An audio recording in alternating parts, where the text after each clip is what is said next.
પાવાગઢ ખાતે 24 કરોડ નિર્માણ મંત્ર અનુષ્ઠાન આહુતિ 76 દિવસમાં પૂર્ણ કર્યા બાદ આજે ફરીથી 2.25 કરોડ અતિ મહારુદ્ર યાગનો પ્રારંભ કરવામાં આવ્યો હતો,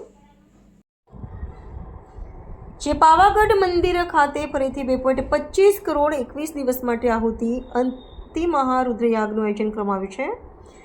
15/4/2026ના રોજ સવારે 8 વાગે તેનો પ્રારંભ થશે અને સાથે મહાપૂજા કરવામાં આવી હતી અને આહુતિ પ્રારંભ સવારે 10:30થી શરૂ કરવામાં આવી હતી, જે 21 દિવસનો સમય આપવામાં આવ્યો છે, જેમાં 4/5/2026ના રોજ સાંજે 5 કલાકે પૂર્ણ આહુતિ કરવામાં આવશે। આ આહુતિમાં પણ તમામ ભક્તો બેસી શકશે અને આહુતિ અર્પણ કરી શકશે। રિપોર્ટર દીપક તિવારી, શિનોર સમાચાર ન્યૂઝ, પંચમહાલ।